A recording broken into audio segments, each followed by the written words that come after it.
Right. Let me first thank Allah Subhanahu wa Taala for giving us this opportunity, and thank all of you for taking out your time in this busy schedule and joining in on a Sunday morning. And really appreciate that. It's not easy. I think it needs a lot of dedication. I would also uh, thank Dr. Javed for accepting to enlighten us with his immense knowledge that he has. I'm not going to introduce him through his profile, which has already been shared. Since I know Dr. Javed personally, I would say that he's a great mentor, and he's been mentoring many people since I've known him for at least I don't know, like 6+ years or 8 years or so. He's been a very active volunteer in many forums. One of them is, of course, MFIRD is also very active, and within IEEE, he's been a very active member and active leader within IEEE Bangalore section, and also Region 10. There are many things that he has contributed. Apart from his interaction with in the IISc and many other students that he's mentored, and researchers that he has mentored. I'm pretty sure this is going to be a great session, and we are all looking forward for it. This and with no further delay, I would request Dr. Javed, please to continue. The floor is yours, Dr. Javed.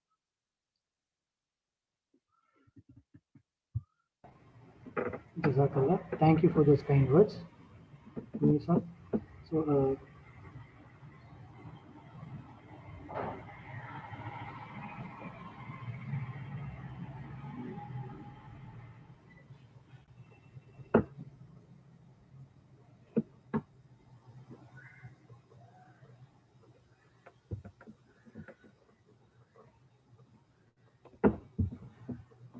kindly confirm that you're able to see the screen. Yes, certainly, I can. Uh, And it's in the display. It's the right mode, display mode, presentation mode. Great. Assalamu alaikum wa rahmatullahi wa barakatuh.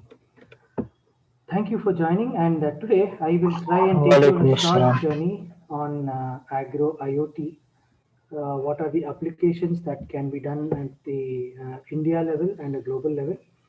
And I share with a few case studies which are happening globally and in India, and personally with whom I am in touch. So we'll go through all these three and see how technology and the community can come together to benefit for the agriculture prospects and the future of agriculture in India. A quick view about myself and what is the research I do and work. So I have been blessed, thankfully, I have to thank Allah subhanahu wa ta'ala for giving me multiple opportunities to express myself, either as a leader, speaker, volunteer, or educationist on the other side, while enjoying the elements of nature uh, and admiring them. So I have taken a lot of interest, and it shows that the amount of learning that nature gives you, it helps when you are working for various problems. A quick overview of my research work which I did during my PhD, which guided me towards these activities. So I started off with sensor systems for Internet of Things, and later saw that extrapolation of these works can directly go into healthcare and biomedical on one side, green systems and green technology on the other, and multitude of application sectors and applications could be built from the base that we have learned. So in essence, the aspect of learning is how I would propose is everybody has to learn the basics, but ensure that you are able to apply that knowledge in various things and repurpose that knowledge for different application sectors. So this is what I attempted to do, and I will go through a few points later. So an invite for people who want to reach out to me either in design consulting or as a research coach. So I offer my help in at least 7 areas. where we do a lot of work on IoT projects, specifically on agriculture side and water and energy management. I can help out for DST and CSR project or grant writing and consultation. Specifically, I work a lot in VLSI education, especially for bachelor's, master's, PhD, uh, by working on various aspects of it. I am interested in doing social projects along with students which are socially relevant, and they come under the banner of humanitarian technology. So where this has got both an aspect from both the global perspective and in the Indian perspective. And I have been open to collaborating with the faculty academic projects where the faculty members are taking up short-term and long-term projects. I have done it with my alma mater at MS Ramaya, but I would like to see if I can contribute to other faculty members or non-faculty members too. Let me take a few more minutes to explain about the various projects that I have done and where I can assist with. The first one is a lab on chip. This was my primary PhD work on integrated instrumentation circuits, where we could do a multitude of functions. And the best part was trying to achieve at least an attofarad level of measurement. So attofarad means 10 to power minus 18. So it is 1,000 times or 1 millionth times, 1 millionth of a picofarad. Right? Picofarad is already pretty small. The next work is I've done on analog and RF integrated circuits, where you do RF testing using electrothermal characterization. So you do not use any RF tester. You use the thermal radiation or the thermal dissipation and measure. This is right now become my primary research in my after PhD, which is on high-speed SerDes for both memory and data interface communication from speeds of 1.25 to 40 Gbps. Along with that, designing multitude phase lock loops or PLLs in the technical era of electronics and VLSI design. But a passion which I developed in the year 2013 to look at various aspects of Internet of Things. Let me define how I understand Internet of Things on a very broad scale. Here are all the objects that are there. The objects can be electronic and non-electronic. In the electronic, some of them you can tag them to electronic or network devices. And the electronic, some are connected and unconnected devices with or without tagging. Now you can either tether to a particular IP, or some are non-addressable in the electronic objects. Finally, they are either IP addressable from a global level or present in a closed network. So my Internet of Things of my understanding is any electronic device which is connected, tethered to an IP device and or are connected to an IP addressable device is what I call an Internet of Things. And if you look at on a much larger scale, which happens where I remember Cisco defining something like Internet of Everything, where you could do closed network, open network, and even connected and unconnected devices. So this is the typical template I work with, calling Internet of Everything, where literally any electronic object can, with a small amount of electronics on it, can essentially be connected to the IP world or the world of web of networks. Now, moving from there, where I find a lot of driving forces which are present in the IoT world are the sensors and actuators. Sensor is the read portion where you read information, and actuator is the write portion where you actuate something or write something. So here we can see a multitude of a 360-degree view, if you can say, right from position, presence, proximity sensors, velocity, temperature, and the entire section of acoustic, moisture, and chemical gases on one side, and force, flow, leaks, which are on the industrial side, electronic, magnetic work, acceleration and tilt, vision.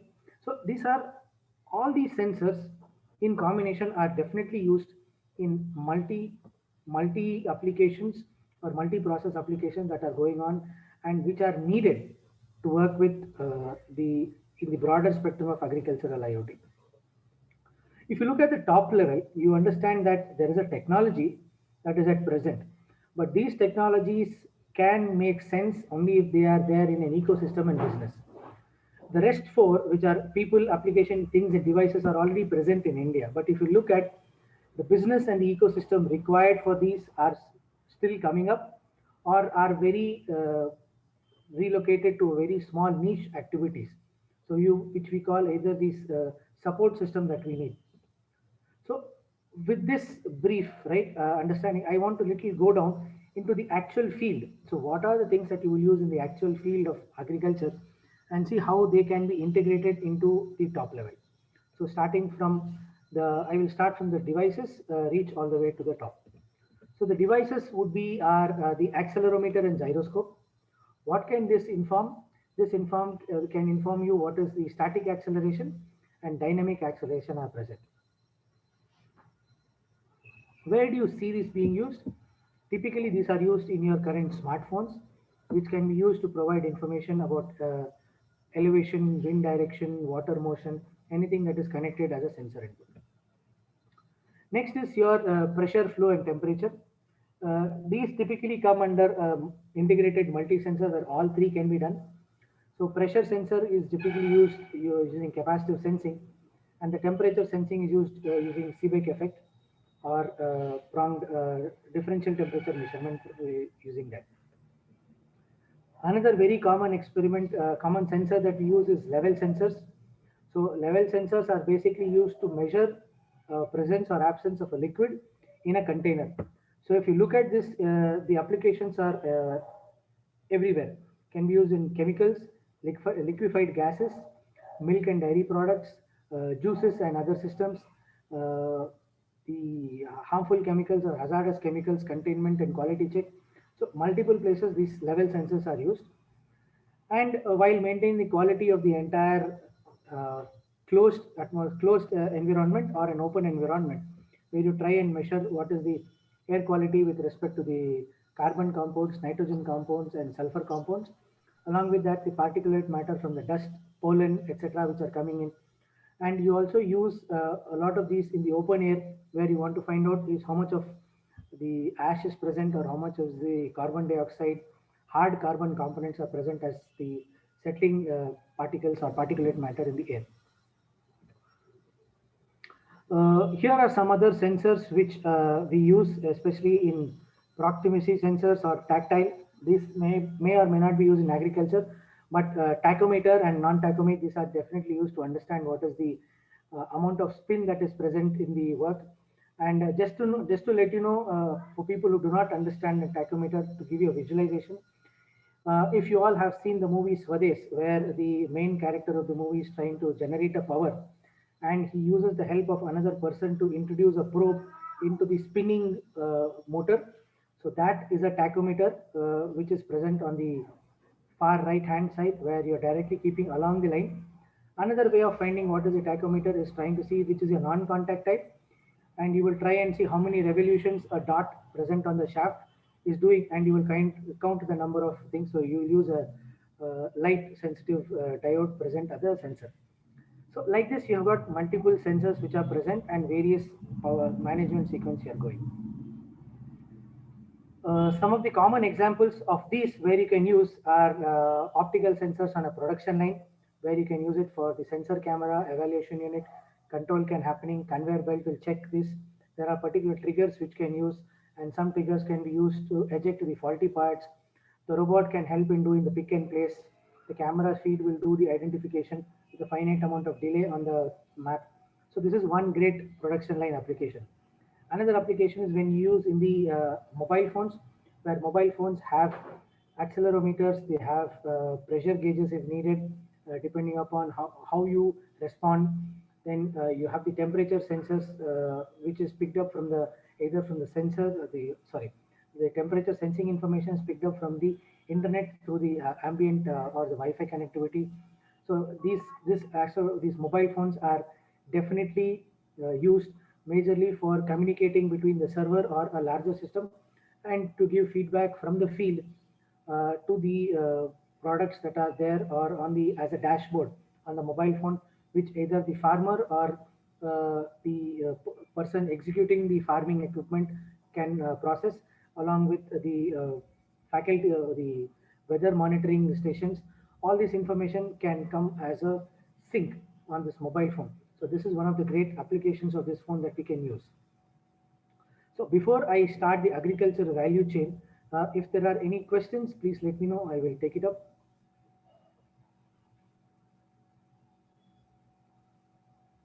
I see a question from Rafi Saab. Can you tell an introduction about all of these? I'm not sure what he is referring to, but I will come back if possible in a later stage. If not. So agriculture value chain. So what is a typical agricultural value chain where you can see Internet of Things is everywhere, right from the production at the farm, then the method of harvesting and transport, primary processing and storage, where you have looking at primary processors and machinery suppliers.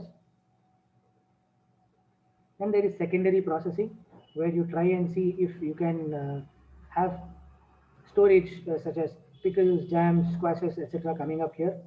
Then comes the distribution, packaging, and handling, where you can get what are the packaging companies, logistic companies, and what are their quality control checks that have happened. And finally, the wholesale and retail markets. So this is the complete value chain from where it's like from retail market, everything is covered. Now, if you look at something very specific, which I can focus on topics, I have about 7 topics which I will focus on. And these are precision farming, crop monitoring, agricultural drones, livestock monitoring, smart greenhouses, soil management, and water management. So back in 2016, when I was giving my PhD colloquium, I used this slide, which typically showcased how what all information can be taken from the farm, can be processed, monitored either with wired or wireless sensors, then pass through complete all our cellular and Wi-Fi gateways heading towards the base station, and then reach the centralized agricultural control center where you can track and monitor all of these. And the owner or the supervisor of this large scale farms can take action and inform the people on the field on what actions to be taken and which portions of work to be done. So here you have got 3 major points which I would like to discuss. Here in the dome shape, you have the greenhouse where it is indoor and a controlled understanding of the crops and products which is present, and also which currently you are able to use hydroponics and aquaponics kind of agriculture which is there. Second one, you have these test bed farms, which are small in nature, generally used to create some test bed and understand what are these and to see how we build. In the bottom side, you have your water source, typically which you use for your water management. And the top side, you have your solar power or your electricity, which can you do your power management. Along with this, you need to do some amount of soil management on all 3 cases and air and water quality control. If you look at this particular small piece platform which I have rendered, generally utilize all the possible IoT based systems used in it and applications which can render to it. So we will, so I visualize this and I did see that this particular image which I used from NHR Wireless Sensors website. So you could see that something similar was being done on a very different scale and understood. So this plan is something which I worked upon and I thought of continuing on a long-term basis to see how much benefit technology can bring into agriculture. So I have 8 to 10 case studies for smart agriculture, which I will go through in this particular section. So let me tell you what is the architecture that is typically used for all these applications. So you have 6 main elements of architecture. I will start with the sensors which are present on the field and in the place. From there on, you have the signal conditioning which is done, and both these are used to perform the processing. Here is where all the data is collected.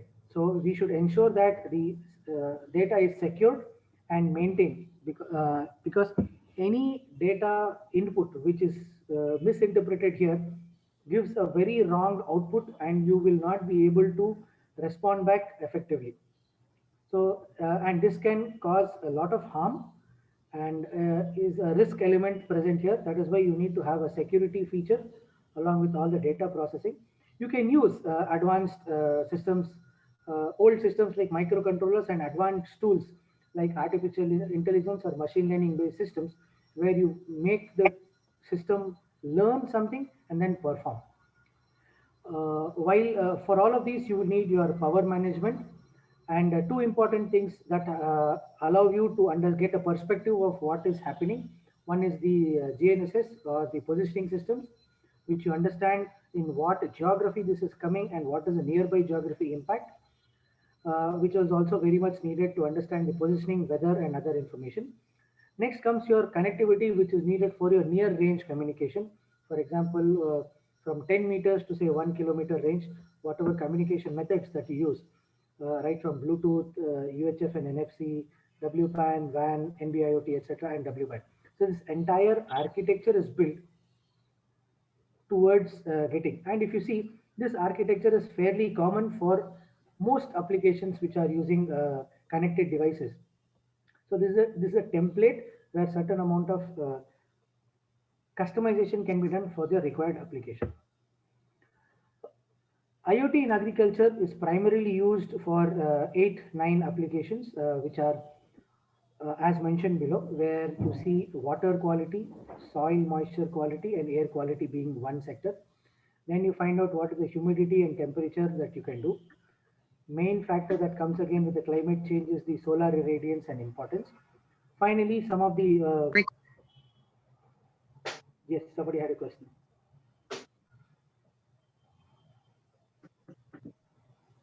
Okay, no question. So we will go ahead with drone survey and remote monitoring, which are the technology,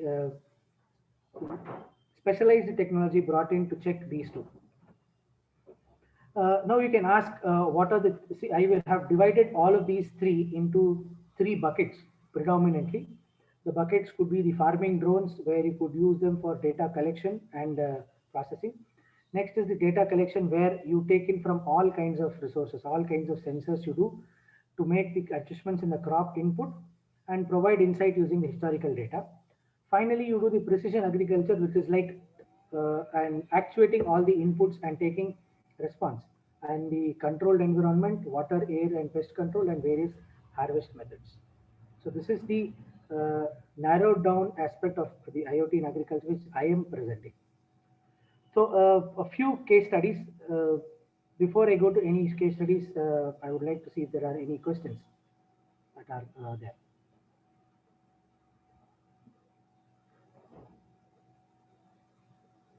Okay, let me proceed. So the first one is crop health management and monitoring. So this is directly from a satellite imaging from ISRO taken across the North India around the Ganges plain. And this is specifically to the CGIRSCI work which they had presented in India to find out the global cropland monitoring. So there is a tool which is present. And this data is relevant to April 2020's data, 4 weeks of harvest. So the harvest or the timing of the harvest is calculated with respect to the 4 colors which are present. You see the legend on the bottom left corner of the image. The crop areas are so there are various crop areas here where depending upon what timeline they will grow. So some are there in the red, yellow, light green, and dark green sections. So the highlight in the red is present. So where expected crop health is are to be harvested, likely in the first week of April. The yellow portion is on the second week of April. The third area is going to be on the third week of April, and the green is fourth week of April. Now, this kind of crop health monitoring allows the government, the farmers, and all the other stakeholders to give you information on various factors. One, you can understand if there is going to be extreme heat wave, which is going to impact So before the heat wave, you can harvest the crops, or there is going to be sudden rain, or like what happened in this year, where a significant amount of crop could get impacted in the areas like Maharashtra. It got impacted. So you would see this belt is typically in the Himachal, Punjab, northern Rajasthan, southern Uttarakhand, the entire portions of Uttar Pradesh, and significant portions of West Bengal and Bangladesh. So if any activity happens which are natural, with regards to the climate, temperature, everything can be affected. Second, if you will also be able to identify what is the logistics that needs to be maintained to transport all these places to the various godowns or the FCI godowns that are present. And it also helps to give information to take any preventive action if you find that the crop can get lost due to any other natural or man-made impact. This is one wonderful activity, and this is done using our satellite imaging, which is possible. So how do you connect the crop productivity and residue fires and air quality in North India? This is another thing that we found, that there is significant smog development in Delhi and Punjab area, but they found that a lot of stubble burning is happening. So a quick correlation between what is the production, rice and wheat production happening in Bihar area, Punjab area, and the entire UP area, to find and correlate what is the particulate matter that can typically come in because of the stubble burning which can happen. So this was a study done by in scientific reports in November 2019, which showed data right from September 2002 all the way till 2016 here, to show how what is the correlation, mean correlation, and see that the rice production, the amount of rice production is directly contributed to the number of fire counts present. So that is a direct indication that the amount of stubble that is present, and also what is the crop mount. A derivative information about this one was also going to the bank or anybody else to understand that what is the amount of crop that has come out, how much particular matter was burnt, and that can it be correlated with the amount of money that the banks have to be prepared to give it up to these farmers or into the cooperative markets to understand how much of the produce is coming out. So this also gives another correlation on an extended way to find out what is happening here. Second one topic is remote irrigation, and this one we have found that you can use again satellite images or low hanging drones or low elevation drones to do the thermal map or a heat map of it, and then correspond the heat map to understanding where the water source is present and how much of the irrigation needs to be done to each of these maps. Now, if you break up the entire land into equal sizes as squares as represented here, the graph of the colors shows that the red areas are elevated and have no water irrigation or soil moisture, whereas the green areas show that there is significant irrigation and there is good amount of soil moisture present. So these kind of information can be used to do remote irrigation and remote actuation of the water source to understand if the correct amount of flow is done. So depending upon what is the heat map and the moisture map, you can manipulate the inputs and ensure that the efficiency of inputs is higher, so that you can keep a good control on the input quality and quantity. A very commonly used item along with the agriculture is livestock, because every farmer typically has some amount of livestock with him. So this, but when you expand this livestock to a larger scale, when you want to do a livestock monitoring, you have multiple items present here, and you can observe that I have used the word multiple times in this talk. That is because each application or each sensor can be reused and repurposed for various applications. If you look at the field information, each of the livestock can be tagged with a small sensor, which can be either for position testing, or it can also be a temperature testing on the surface of the body of the animal. So these two information can be directly fed to the nearest Wi-Fi gateway or any other gateway, and that information can read and inform the farmer, who can remotely monitor the count of the animals and the temperature at which the animal is having, so that you can identify if there is any abnormality in the temperature. And the temperature also can be done in the various fields in the enclosed spaces typically for poultry and for pigsty which are present. You can also do the air temperature control for them, and that enhances the meat production or the input grain to meat conversion that happens, and that can go to the farmer as well as on the livestock check count. Now this can be either centrally controlled or you can give it directly to the farmer, and all of these can have the computing or the cloud information present in the background to first of all collect the data and assimilate it for a long period. So you can give short period gain or short term games and long term games. Both can be looked into, and some amount of game theory analysis also can be applied to see what is the amount of care and when the amount of care can be done to get the correct output. So the maximum value output from a game can be included here to ensure that we get good livestock content and good livestock monitoring. So there are various sensors that are used. I will not go into those details which I have already mentioned, but if you pay close attention, you can see the air temperature control happening here with the thermometer, and similarly you have the camera control to find what it is. And here, instead of using an AC control, they're all wind controlled systems where fan is present. So various sensors are used and developed, and everything, if you can see, is in a closed loop control, and anything in an open loop control does not give a correct feedback. So since the feedback is produced, you have everything in a closed loop sensor. This is another tracker which can be used is geofencing, where you need to find out what are your borders for your farmland and to understand whether your livestock is going. Geofencing has got multiple applications, not only for farm, you can also use it in city areas or state level where you want to identify what is the number of people, number of items, number of vehicles going in and out of the geofence to keep a central track of the logistics, and also keep track of the monitoring of movement of vehicles, movement of people, movement of material.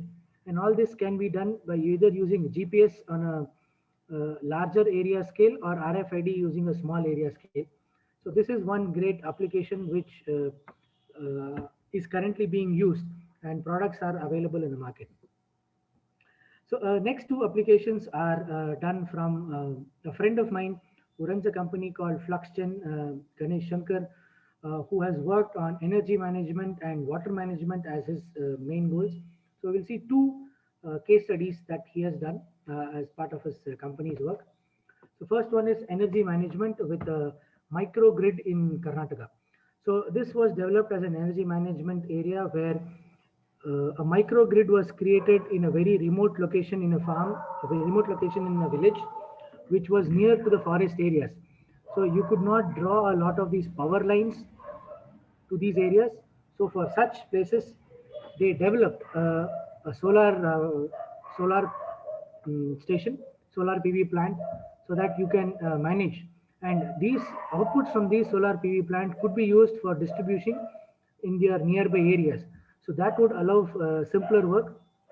So here you can see the complete cycle from monitoring of power generation to monitoring, which you can be done with a small PLC controller and this various mini SCADA controller, like with simple laptop to get all the data. And getting all this data also, you can tell and give feedback on when to start their motors, how to effectively utilize the power that is being generated, how to use a live power, how to use a stored power, etc. So all the live power is used for high intensity systems in the morning times, and the evening time these are used for the understanding the lighting systems and also for cell phone charging systems that we have. And the rest of the one can be used for a small distribution network which is present. So this work was presented in the IoT forum in 2018 and had got very good feedback from the participants of that session. Another one is water management. This is a water management system which was implemented in a company called Titan, where they wanted to check what are the number of sumps that they have and the overhead tank. And there were two sumps that were used for industrial purposes. Two sumps were used for the fire hydrants, and one was an overhead tank. So you could see the 5 sump control here. Fire hydrant tank had the importance that it has to be always full and ready for operation. The domestic sump is basically for utilization, and that can be used or can be utilized locally, and a bigger collection of the water can be done at the overhead tanks. So you could do water flow monitoring and level monitoring along the entire place, along with the appropriate alarm systems that are present. So here you can see the live pictures of how the meters and the solar powered meters were placed in the various systems in the power distribution and the power holding areas, which are represented by the two photographs here. And below shows the typical map of where the overhead tanks are and the various sumps which are present, and the fire hydrant sumps which are present for the for utilization at immediate level. And this shows a live temperature of water, live feedback about what is the water levels and what is it over a period, over history, over an entire week or entire month if needed. Along with that, it will tell you daily consumption units on an hourly basis. So this water and energy meter both are important for such a system, and this Titan company utilize these for their water solutions water management, because and ensure that they get reduced water usage, and they reduce the amount of water wastage from all these systems. And if you can see the timestamp here, it is again from the April timeframe of 2016.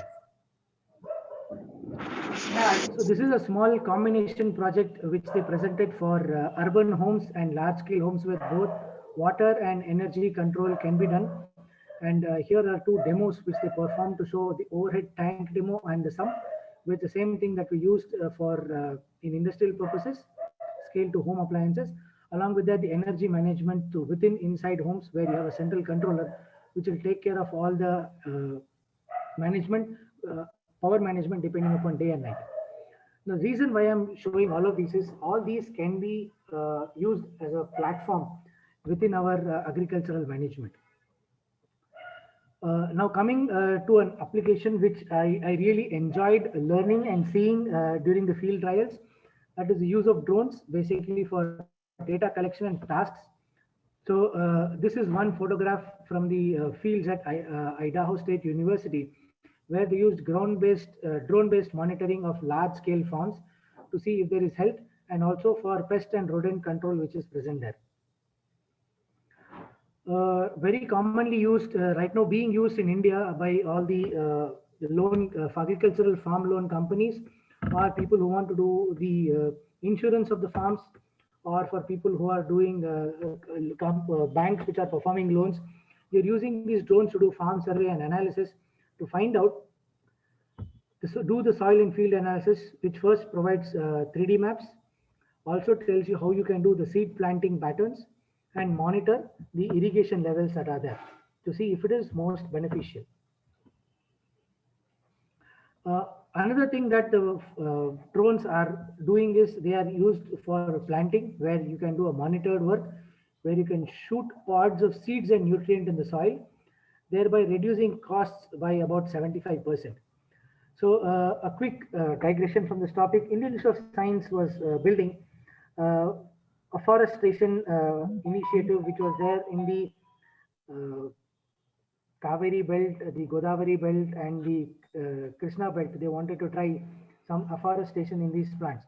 So what they have used was they have used the drones with a lot of payload, where they can shoot these pods of seeds in the areas where there is sparsely populated areas in the seabed or in the river beds, and to ensure that the river soil is not damaged, it is not drained off, and you can use some amount of plants, because if these seabeds are getting less used, the amount of water that is being used is less, and right now the seabed soil is being utilized by construction industry. By putting these plants up, placing these the trees that are growing, you can increase the amount of afforestation there and retain the soil quality on the top. This has become an extremely common feature. If you drive down to the sugarcane farms around Mandya and see around the Kaveri belt, you will see these drones being utilized by some of the farmers to to spray the pesticides if needed, or any other medicines that are needed to have. In some cases, the amount of urea that needs to be added to these places or manure is also sprayed, either as the liquid urea that can be added, and the right amount of liquid or medicines could be added to them. So this drones, what it do is they allow for evenly covering the crops and doing. And this also specifically helped recently in the lockdown, where you did not have a lot of hands to come to the farm and work. Uh, Drones were rented on hourly or a monthly basis or a daily basis to perform these tasks, and these come with specialized equipments, and you can do them. This definitely reduces the amount of work. We have seen small scale aeroplanes being used in the European and American sector, where you have got extremely large farms which can be sprayed using aeroplanes. This is a smaller scale down version where small drones can be used to do the same, and it is great even for a 1 acre plot also, where you do not have enough manpower to handle it. What this does is it increases the efficiency and also reduces the amount of chemical usage, which is when you do manually, and you can ensure that the spread is even. Similarly, in a large area farms, you can typically use for the monitoring of the crops, scan the ground also to see if there is a soil color change in the ground depending upon the weather or the moisture content. And you can also monitor the precise development of crops. A very important information that I have, which I got very recently, is post-harvest management. And I was surprised to find that the Food Safety Administration, so Department of Health and Government of Manipur, has offered an excellent course on the Swayam platform. The Swayam platform is a platform which is used by the Government of India and the education departments to provide learning. And this is one such course which you can use, which is an interdisciplinary science course where you can use and you can enroll on and in the online courses. So right now there are 1,300 plus enrollments in this course, where you can see you will study about the interdisciplinary science and techniques applied to agricultural commodities after the harvest, and for the purposes of preservation, conservation, quality control, processing, packaging, storage, distribution, marketing, and utilization. To give you a small example, there is one more Telugu movie which came in. It's called Shrikaram. This is one of the movies which shows how the software engineers of India who have got some farmlands are coming back to their respective farmlands in their hometowns during this lockdown period, and have created initiatives of using smart agriculture and modern agriculture methods, or going back to some of the old organic farming methods or community farming methods to gain the benefit of all of these. So in the end of that movie, in the title slide, it shows the names and details of at least 20 software engineers across various states of India, so predominantly the river belt states, river belt districts, where they are coming back and utilizing their knowledge of technology into it. And it is something that I would encourage, where that movie, though has a lot of dramatic elements, definitely shows what is the importance of how the farming community can come together, do more community farming rather than specified farming. And it also showcases some of the challenges that people feel. One is the challenges of the middlemen coming and influencing other people not to engage in this activity, or the benefits of farmer to market, direct farm marketing that can happen, various other marketing technologies that can do, the importance of data, importance of having the right payment gateway, and also building the trust and maintaining the quality, including the logistics. So it is not a movie, but if you can treat it as an information gathering system, you can see that it is very practically done, and you can use. So this is just for people who have some, who can go have a look at to see how it is being showcased as a mass media approach to engage into agricultural and farming techniques. there are massive applications and opportunities which are present. And in the post-harvest, there is a lot of work that needs to be done in India, and it can definitely work. And where are the areas? So these are the areas identified by the government of Manipur where a lot of technology can be used. One, here are the few: maturity and ripening process. What are the factors for deterioration of harvested fruits and vegetables? What are the factors affecting the growth of microorganisms in the farm, in the field, in the harvested portion, in the cold storages, etc.? And what are the control measures to reduce the growth of the harmful microorganisms? Pre-cooling in pre-storage treatments. This is to enhance the aging and allow logistical treatment. Cold and hot preservation and processing that we do. Specific objectives of alcoholic fruit beverages, especially the ones like grape, cashew fruits, etc., and the spoilage of canned foods. So how these canned foods can be avoided spoilage or can be repurposed right away. So my takeaway from this post-harvest work was most of the applications are sensor driven and need a closed loop monitoring of sensor outputs. So the electricity is a must to enable all the above, but to have that, a backup power is a necessity. So all the methods of energy management can come in. So water and energy management play a critical role in agriculture. So, a lot of people can come across and say, okay, I appreciate your inquisitiveness towards agriculture, but see, I am a software engineer, or I am a person who wants a job, preferably a white collar job. Where do I get the jobs? Where is the money? What is the research that I can do? Yes, I have an answer to those questions to you. All this information is presented data. You are all working with data right now. And what all do you do with data? Data generation, collection, transportation, storage, and analysis. So these are the 5 pillars on which data has a revenue model, and we have got multiple revenue models based on this, either as a product or as a service. So there are multiple applications, and these applications each need security. So there is further money here in data security. And just to let you know, here is a complete insights which I borrowed from the internet to show the extraordinary amount of depth and width that the agriculture has got in post-harvest methods and all the others allied places. So if you let me start from the field, okay? So plant data and analytics. So, and these logos are of the various companies that are present in the world, which are working on various aspects of the farms. So if you look at it, there you have smart irrigation, plant data analysis, sensors, robotics, right?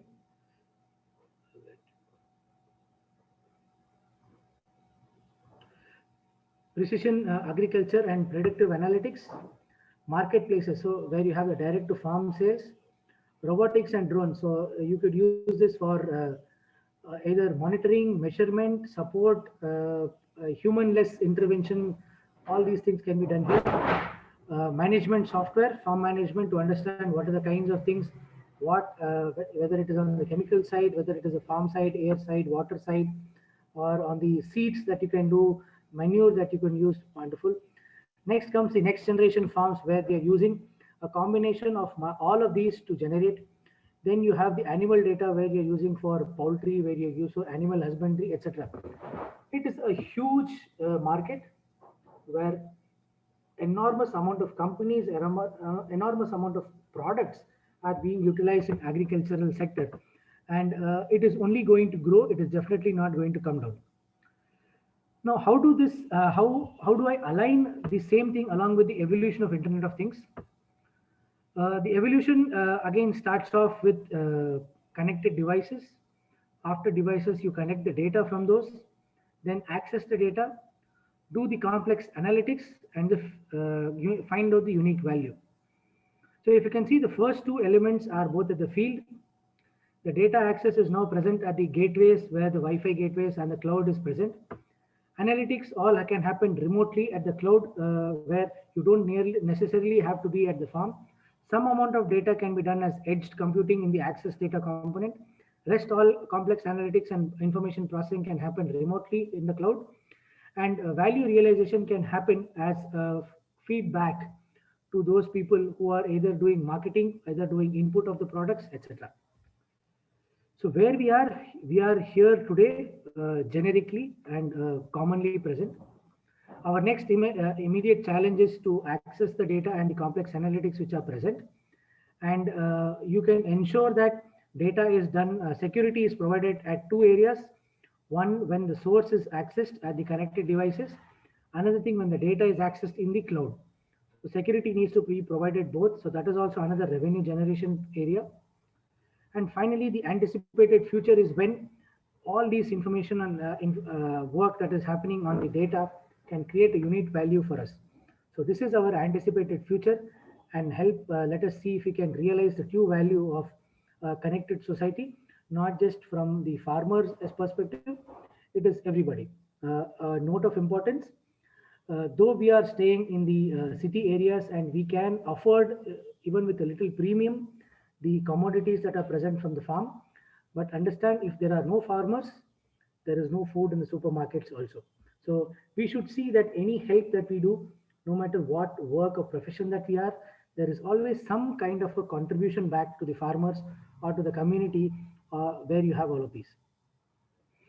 Now, I haven't spoken about all the advantages. Let me show you what are the other opportunities which might be disadvantage of IoT, but definitely great opportunities for business and enabling all these people. And as I say, each of these problems is a business waiting to happen.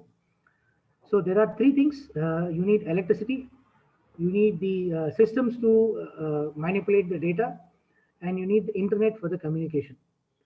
A lot of rural India cannot happen, but now with the proposal of 5G coming into the picture, 5G has more prominence, according to me, for a role to be played in the rural area than in the city, because in the cities, air is already so much populated with these multiple mobile phone connectivities.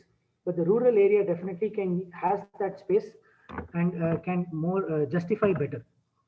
Next thing is communication and compliance that is there. So you can communicate to the farmer and make him understand technology. You should also understand that smart agriculture is not suited for farmlands. So if you can do community farming, wherein you can aggregate farms of 10 farmers, then the benefits of smart agriculture is definitely used.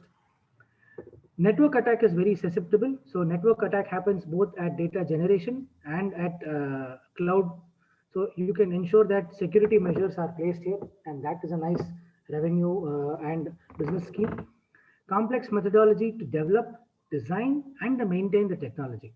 So the thing is, it is not just procuring the items and using it, also maintaining it and ensure that it is working without any losses to the farmer. It should not be that sensor that you procure once, it is just use and throw. Then it does not bring value to the farmer. So it has to be long-term operating, and it should be recyclable. That way the farmer also is able to generate interest on his or her own and get it out. So I would like to summarize with the four points. You can avoid challenges and remove all the issues during farming process, which ensures a better quality product using IoT. Water management can be very efficient. Continuous monitoring of land reduces the manual work and enhances our soil management, and is definitely easier for crop monitoring. So with that, I would thank you, and I will be open for questions and willing to take some feedback also.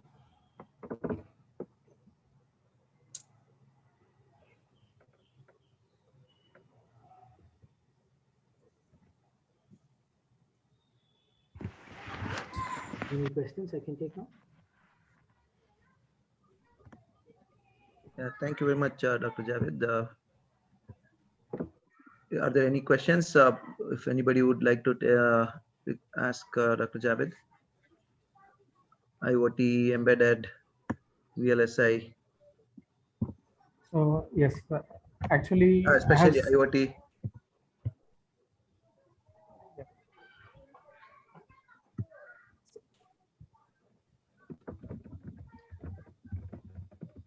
Somebody was asking a question. Yes, actually, I could found a lot of training videos on Udemy. So based on the link yesterday, they said actually it would be useful for us if we can get the resource. Come again. Maybe Which one are you referring to? yeah, so, Udemy, right? There are a lot of courses available. So if you have any that courses of in offered price or something like that, so that we can utilize that.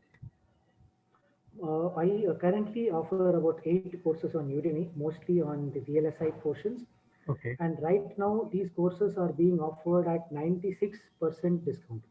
Okay. So I don't think any further discount is needed. Right now, I think being offered at 300 rupees or such. Oh, okay. So that is the extreme. The value of these courses is currently valued at least 5,000 rupees each course. Okay. But they are offered at 96% discount. So I would definitely encourage people to see. If you could, if you want, I can quickly bring up those courses and show you. That would be good for us. Okay, so Let me see if I can discuss these courses along with you. Yeah, let me share my screen.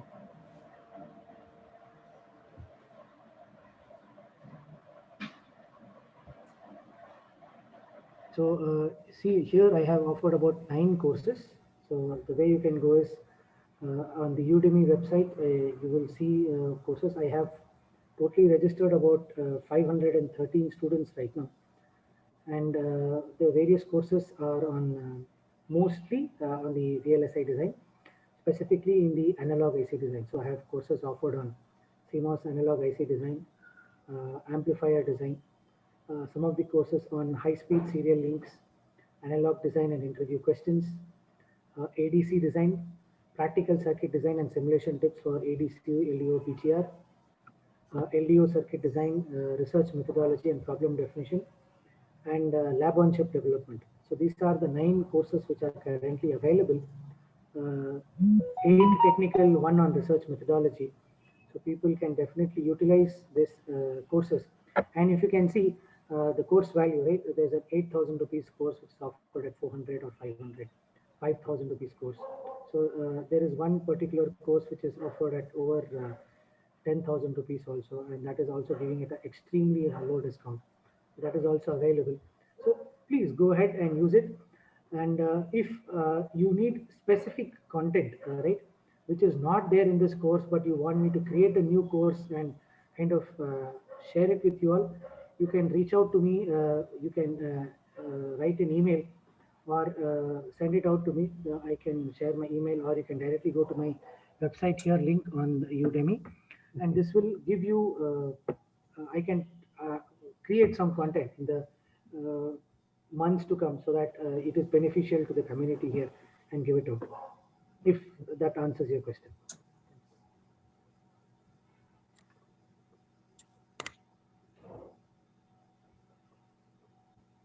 Assalamu alaikum Dr. Javed. Walaikum assalam. Abdul Wasi here. MashaAllah. Thank you very much. It was a very good presentation. Jazakallah khair. I have a quick question. I just joined a little bit late. So are you still working for Intel? Yes, I'm currently formally working with Intel. Right. So you are, as per the contract, you cannot work for third party. Is that right? Yes, I don't work third party. These are all the works which I've done earlier. Right. And these are not my work. These are the compilations of what I have done from other works. All my works I have not disclosed it anywhere outside. So these are all compilations of the world work, I think, which you can take in. It doesn't come under the third party rules. Yes. Right. Now, the reason why I'm asking this question is I have domain knowledge expertise in agriculture, sustainable agriculture, and you are expert in sensors. So can we plan a spin out?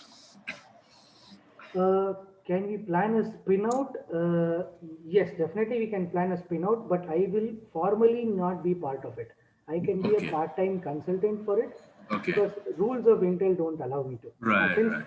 since this is a recorded session, I will be on record that Yeah. rules of Intel do not allow me to be part of it. Okay. But I can definitely be as a consultant who can offer my services as an expert in the area. I think that Okay. definitely doesn't impede my full-term work. Okay. Can we discuss offline? Here's my number. Inshallah, we can discuss Okay. offline. Yeah, this is my number. Okay. I put in the chat window. Sure. All right. Thank you. Thank you.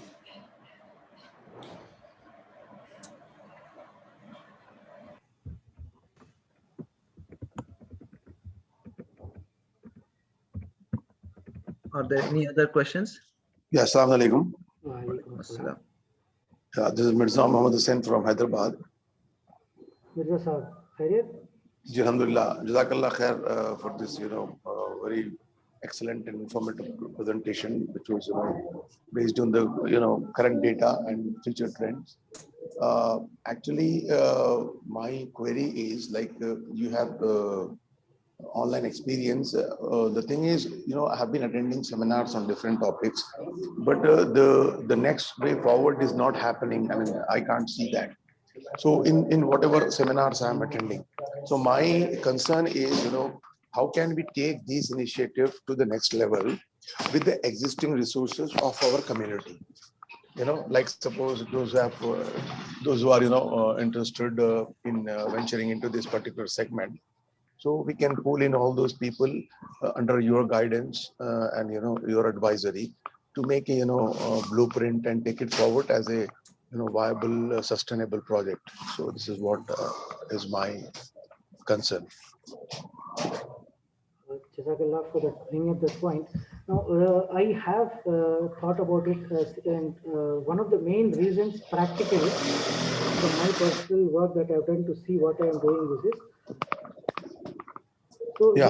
that particular one is the farm scale that we have currently right now. Practically, these farm scales are actually very small, and the farmers are not willing to invest onto the smart applications and these.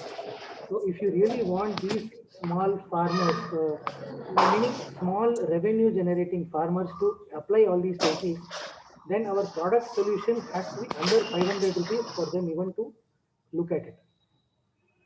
Now, this is one thing. So what I have found was if now another main point is the challenges, practical challenges which I have seen. I'll give you one more example why it is not taking off. For example, if I need to do say water irrigation. Now if I just have a 1 acre plot, then I do not know whether I will have to dig a borewell and then generate out of it.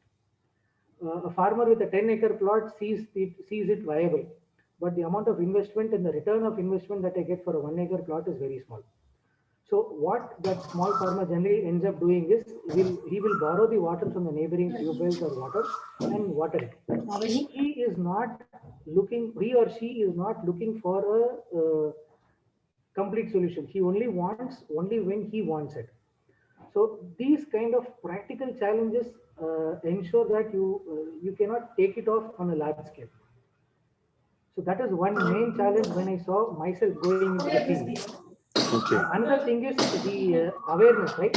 Now, there are two things. There is awareness for the good, awareness for the bad. Awareness for the good is they understand that yes, technology can be used. And in fact, there was a wonderful solution. A small 15-year-old boy who just finished his 10th standard examination during his free time used 2 mobile phones to start and stop the motor in his farm. Okay, so his house is about 10 kilometers away from his farm. So what he did was he used to connect a small, simple quad generation phone, say from the old Nokia 1100 era, connect that to the farm, and the on and off control is done using the ringer. That is, when you call for 2 rings, it will turn on the motor. You call for 4 rings, it will turn off the motor. So he did such a simple development. That was he himself generated that. He also did it everything And all he had to do is give a call from his house. He can turn on the motor, give a call from his house, turn off the motor. He really does not have to go all the way there. So it is the cost benefit versus cost investment that takes up, right? So when that ratio becomes favorable, only then this will take off a large. Now, this one is being implemented in some of the areas around the Kaveri belt where there are large farms, east and west Godavari areas where there are huge farms owned by one or two farming families or communities where they can afford to utilize this station, especially when they are having a rice crop. Enormous farms, 40, 50 acre farms are there. So they are willing to invest because for them, this cost benefit to cost investment ratio is very high. They get a lot of benefit by doing this and saves a lot of time for them. So such people have definitely been able to use it. So hope that answers my question on why how it is. Yeah, I mean, that is true. But, my idea is not just to get the commercial benefit out of this. That is also an important, component for any startup or any venture. Right. But what we can do is, we can take the facilities of the government funding, which is being provided for these type of innovations and other stuff, so that, we can utilize for the community youth who wants to venture into that. I mean, they have experience or they want to explore this particular area. So later on the later stage, maybe once we have some products ready with us based on the research. So maybe in the future that might suit the particular what do you call that component of cost versus the implementation cost, and what the particular formula which you're talking about, that might be applicable in the future. So can we do it some sort of research based processes we can start, wherein we can bring in our community youth who are already want to venture into this, so we can guide them, support them, and invest from our side, as well as we can take the benefit of the government and start this project, so that at least down the line 1, 2, 3 years we should have something ready for the market. Alaikum Mirza, I think the question you are posing is more for MFIRD rather than the speaker. No, I'm talking. No, I'm talking from this particular segment point of view, not just MFIRD. Yeah, I mean MFIRD organizes. He knows. Question, sir. Yeah, because as he said, already, there is already a solution which I had provided, and one of our friends from my engineering college is kindly working in it in Kolar. So he is a faculty at CBIT Kolar. So what he has done right now is he has taken up all these solutions. He has basically used very simple Arduino boards, built these small sensors for doing our soil, air, and water management, built using his own students. Okay, built off all of this. Now, instead of selling it, because selling is costly for the farmer, what he has started is he has started offering it on rental basis. Okay, you only use this technique for say 1 week. After that, there is no use for him. He will just continue it. Only when the seeding is happening, or 1 month in a year. He doesn't need, he has no use of it for later. So entire maintenance, entire operations will be taken up by one person. And the farmer can only use your services on a paid basis, on a subscription basis model. Okay. So wherein you can give it for a week's time, for a month's time, or for one crop time, and done. They don't want it for the second crop. So that way, the cost per hour for the farmer, or cost per crop time, becomes very beneficial. So that definitely increases the cost benefit there for him. This is tried out. For an example or an analogy, this is similar to a software as a service versus a product. When you give software as a product, it's a one-time deal, closed, and you're done with. But software as a service is definitely great because you can get multiple return customers, and you can also build your work. Something similar this can be done, wherein see, right now you are getting JCBs on rent, you are getting tractors on rent, you are getting harvesting equipment on rent. Like this, you can get drones on rent. You use drone for 1 day. You can be the drone provider of all that infrastructure, but you rent it out. Farmer will use it for 2 days. Okay, he will pay 200 rupees or 300 rupees. He's happy. His work is done. So rather than this going out as a product, I suggest for the small scale, right? Yeah, this is also an excellent, excellent. This is also an excellent way of moving forward. Yeah. Correct. This is definitely operational. So if you go to Mulbagal area where there is this tomato farms and Mulbagal area with the Bangalore farms around the Kolar district, this is already being used and it is wonderful. Another thing is there is this curiosity factor which comes up when you use a drone or a video of a drone, right? A farmer is genuinely curious because he has never seen his farm from top level. That is a curiosity element you can definitely sell with, which I have seen having enormous positive repercussions. Because the moment a farmer is able to see his entire farm, he is now curious that he wants to see everything from video. He doesn't want to go. And another thing is, it is in his, he would never have seen it in a lifetime because you will never get a 50 feet view of his farm. A farmer never knows how the farm looks. A farmer never can visualize how farms look, say 300 feet apart from his farm. He can only walk through them. But when he looks at top level view of a photograph saying this is your farm and here are the neighboring farms, this has a phenomenal visual impact on the farmer. You really do not need education for that. You really do not need literacy or unity. A quick information on the quality of the grass that he sees and the color is good enough for the farmer to tell what is the difference in the quality that is happening, what is the difference in the color in the soil quality, moisture. See, that is good enough for the farmer. That much information is great. Such simple implications are there just by using small drones for multiple crop monitoring. So that is why these are some of the things. So Abdul Wasi Saab, if you are talking about spin-offs, there are plenty of ideas which are extremely feasible. Might be investment heavy in the beginning, but it has got a prolonged impact if you use it as a service base. So there are multiple ideas, sir, I can definitely talk about. Thank you very much. Jazakallah.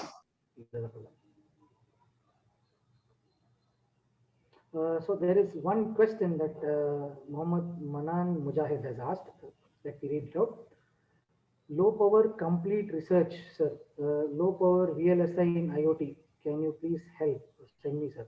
So Manan Sahab, what you could do is you can get in touch with me so that I understand what is your requirement, what you expect, what is the outcome that you have, so that I can understand what is the problem statement, and then I can respond to you accordingly, if that is okay.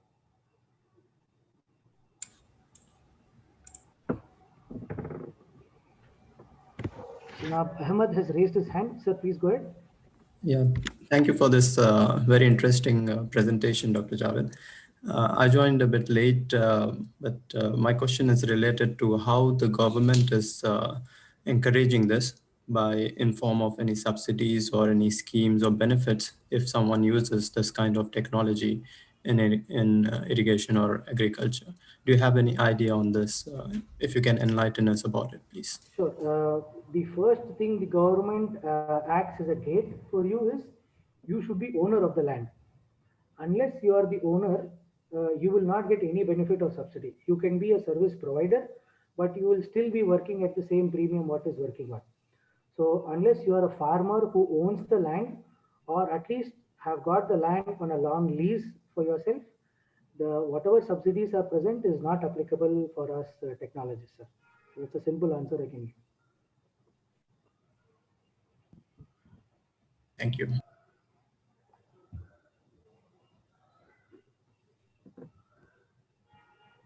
I also have another question, if you can allow me. Yes, please. If you can tell us an average cost as to how much, based on the average quality products that are being used. Maybe in market we have different prices for different sensors and so on. What would be an average cost that is used? If you can give us an example, maybe for during harvesting, it would require so much amount for implementing this technology, or at any other stage of agriculture, with a small example to get an estimate or an idea on it. Okay.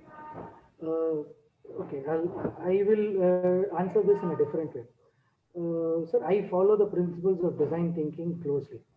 And in design thinking, always the end user's comfort is what you have to design the product along with. we cannot do the pricing on the product depending upon what is the input cost that is we are coming and what is the amount that we have put forward here. The way I look at it is who is going to use this technology? What is the amount or what is the buying power of that person? Based on that, I will fix my price point. Now, if I have a component which is costing 1,000 rupees and gives me an excellent quality, and the entire service I will offer, say, for 2,000 rupees, but the farmer says, sir, I will give you only 100 rupees for one full day. Then my question is, how do I make my input components feasible for 100 rupees output per day? So I will work backwards rather than going forwards, because if I put 1,000 rupees, then I don't think anybody is going to come and afford it unless it is being sponsored by somebody else. I don't think I will be using it. So giving a price point can be, again, the price point depends upon what is the scale of the farm that he's going to build. So that is the farm. So if you, the number I would typically start with, say, 1 acre of plot. See, 1 acre of plot is like, if you can quickly see, is like 6 to 8, 60-40 sites. So it is easier to put your vision there. So if you can walk, you can complete the perimeter, say, in 2 minutes or 5 minutes, depending upon your walking speed. Now, for that small area, how much will you be willing to pay? The farmer will say, I will not pay you more than 50 to 100 rupees or 150 rupees. I cannot bring him 10 lakhs worth of technology for that price. He may not appreciate it also. So I have to give what is appreciated by him or her as the farmer, as an end user, and then develop the price point. So that is how I typically build my price point and see what is the cost benefit analysis which I can put.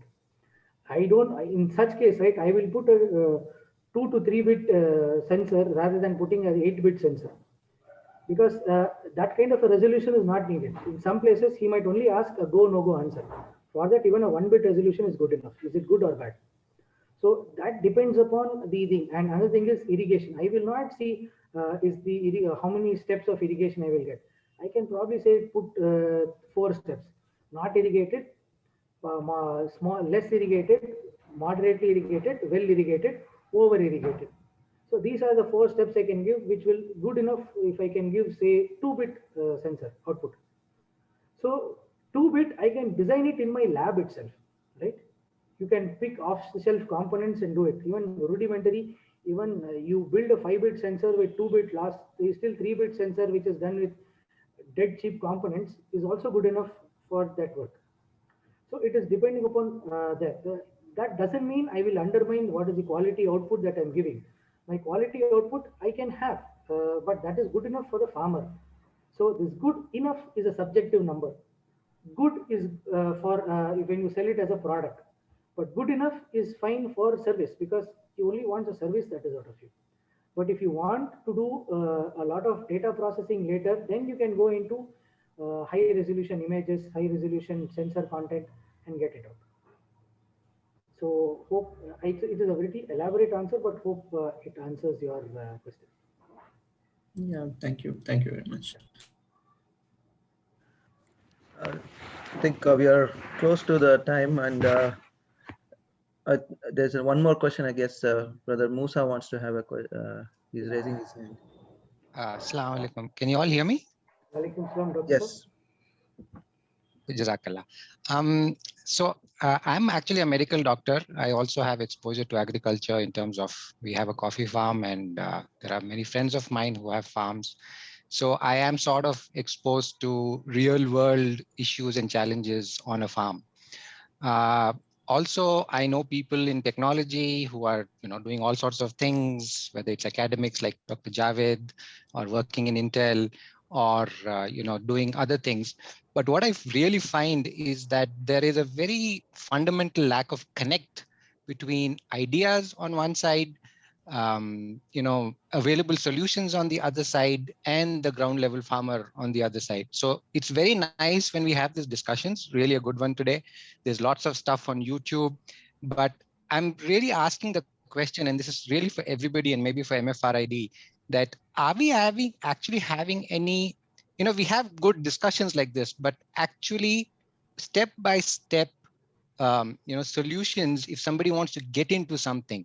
Have you found, I'm not even talking about a project report, I'm also talking about, in terms of getting together, investing, creating a small startup, a company, where we are not talking about fundamental research. We're just talking about, we are applying technology at the most cost-effective manner, providing jobs. For example, drones. Okay, if somebody wants to get into this and provide it, let us say in the Hassan district, what should I do? Where do I buy the drone from? Where do I learn how to use it? What are the things I can do with it? And how much is the money that I can get from it? Can 5 people put in 2 lakhs together, make a 10 lakh project, and have this actually handheld? And can we replicate this over and over again? Because the problem right now is, suppose I want to do this, I have no idea where to go. I have to start everything from scratch. And if one of the goals is to help the community and to help people, you just take a simple graduate and handhold him.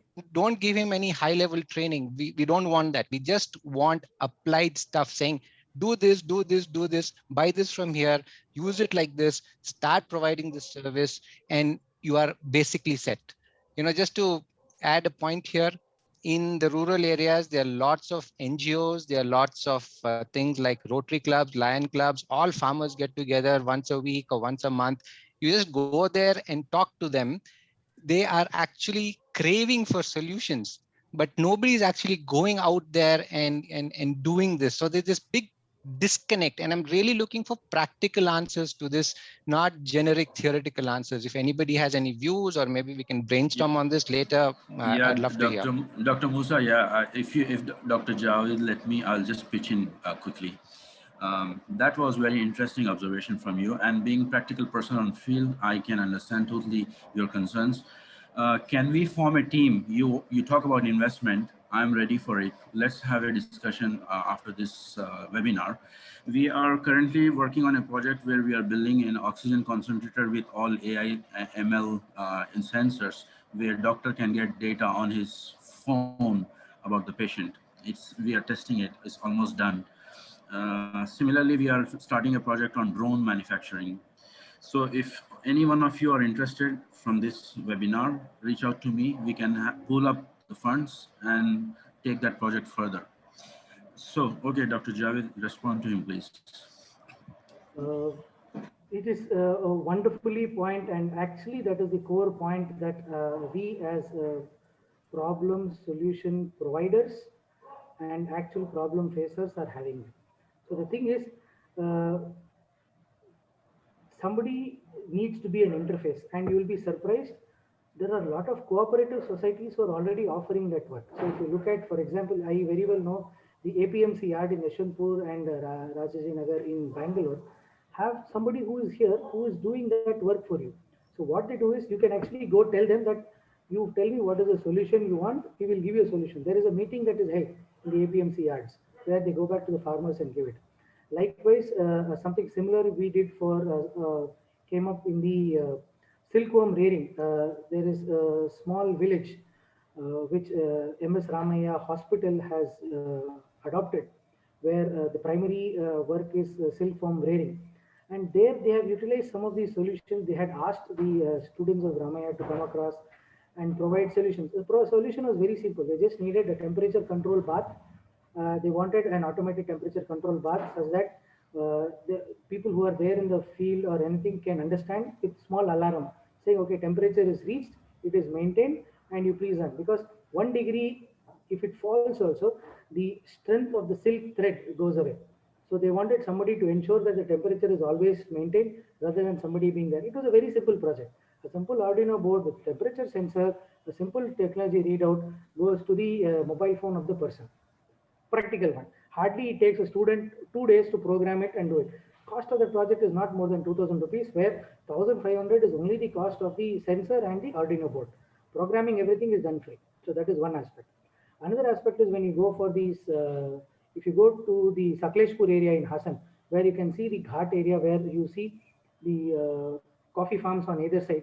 One of the main point on coffee farms was getting picking these berries at the right time. So not having enough people is one. Another thing is theft. Actually, we saw that a lot of people saying during the season, a lot of people come in the wee times of the night pick these berries and go away. So they don't want theft to happen. So to avoid theft, everything, a very simple thing was use CCTV camera and motion control to see if any movement is happening. That is a simple suggestion that people provided. But yes, there are very, very simple solutions, provided somebody comes up and helps us reach that problems. And I, as a PhD holder, I think there are only two kinds of people in this world who go behind problems. One is a PhD aspirant, two is an entrepreneur. All the other people are looking only for solutions, and these are the only two kinds of people who are looking for problems to solve. So the main point with respect to problem solution is what I say is the worthiness of solving a problem is one of the points where entrepreneurs fail and things don't take off. What you find valuable may not be valuable for the end customer who is paying money to you. So that is why I moved back from all my design aspects and went back and saying, who is the end user who's going to pay me the money and how much can he pay me? Based on that only, I'll go prepare a product. I will not do a product and go to, because it's a waste of time for me. So this is one short cycle information which I've seen that works for me. And also, see, it helps me even in my circuit design. I want to know what my customer wants. If my customer doesn't want something and give him a feature, he may not be very appreciative of it. Okay, he will just say, okay, it is present, okay, good for this. But if I do something that he really needs and creates value, then it is understood. So similarly, I want a solution which creates value. Then it works. But yes, in general, Dr. Musa, thank you so much for that input.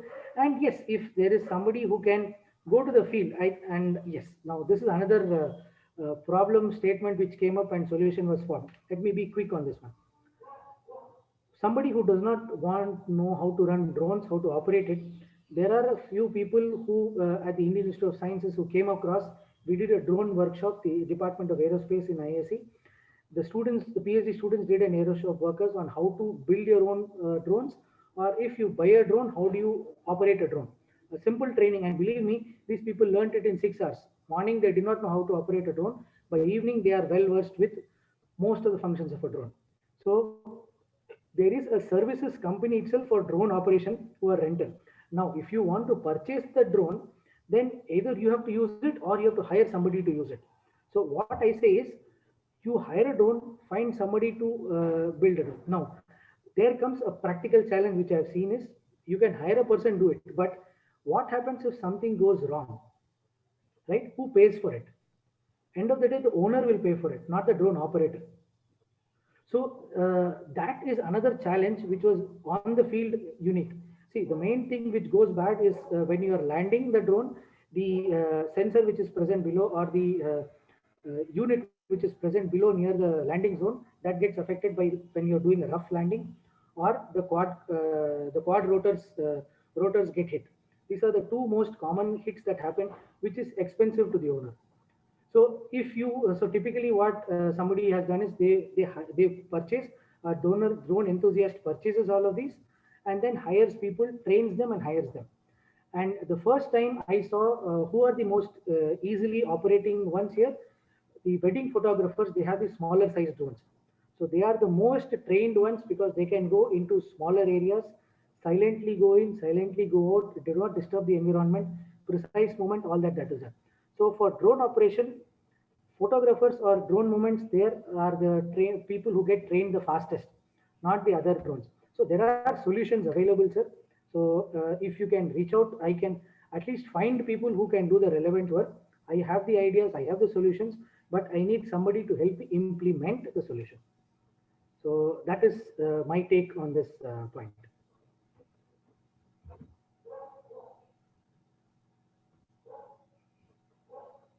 Jazakallah, Dr. Javed. You said a lot of things, and I'm sure like a lot of on a lot of the MFRID sessions, actually this is my first, there has been a lot of discussions about a lot of solutions. I'm just wondering, do we have documentation of, you know, resources, of places we can go to, of people we can connect with? Is there somebody putting this together, collating it, so that suppose I want to do something with drone, I have all the information there, go to this person, go to that person, go to this person, this is the resource person. Or if I'm doing something in whatever, it doesn't matter. Do we have that sort of a practical resource book at MFRID for different areas or projects or whatever?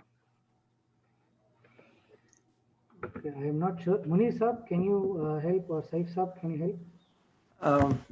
I think, to be very honest, I don't think we have anything such like that yet, on at least not on the IoT agriculture or on the drone perspective. But certainly there is something that on the cyber security, there's a lot of work that has happened. Probably given the importance that the drone is getting these days, I think probably we should do something about it. But so far we do not have anything. Thank you for that answer. Not in MFIRD platform. Probably we'll look into it. We'll have to discuss this internally, or even if anybody is interested here to participate and do that, now we can work together and get that done. Munir साहब, एक suggestion है मेरा, जी, MFIRD का जो भी आप लोग webinar organise करते एक्सपर्ट्स के साथ, और जब लोग इंटरेस्ट दिखाते उस सब्जेक्ट में, तो later on you can invite volunteers to collect whatever resources are available, and you can archive it, start archiving all the digital stuff that they can collect, pull it up. So एक library तरह बन जाएगी MFIRD के लिए हर webinar के topic के साथ. Yeah, we Abdul Wasi Sahab, yeah, we already have the archives, and also it's already live on the YouTube channels. From the resource perspective, as the different literature की बात कर रहा हूँ मैं, साइंटिफिक लिटरेचर, बुक्स वगैरह जो भी okay PDF format में मिलते हैं, रिसर्च पेपर्स मिलते हैं. Got it. Yeah. Okay, yeah, I think we can probably try to put up That will become a strong resource for future generation, right? I agree. Probably that well taken action. We'll look into that, Dr. Wasisa. All right, I think it's a very good, very interactive session. It's been very interactive. That's what Dr. Javed is known for. In fact, he's always in his sessions that I've attended, or even he's made it very interactive. Thanks for that, Dr. Javed. And I think it's been good session. So we'll look forward for further communication on this. And as Dr. Abdul Wasi has already created a group, those who are interested, please send a message to Abdul Wasi, and so that he can add it to the group. And then we can, as he said, we can look into that specific area going forward. With that, I would again, I know we have already passed 10 minutes from the time that was given. So we would like to thank each one of the participants who's have been attending and being actively involved here. And I would also like to thank Dr. Javed for this wonderful session. Thanks very much, and we look forward to for your guidance and your involvement in the future future things that we are doing. Yeah, Jazakallah Khairan. Just a quick note for everyone. Anyone who is interested in joining that WhatsApp group, please DM me your name and number. I will add you to that group. Jazakallah Khairan. Thank you. I'll leave the session open for another couple of minutes so that people can see the message and add. In the meantime, if anybody wants to log out, please feel free to do so. Quick question. There were a few people who wanted to reach out, like Mr. Mani.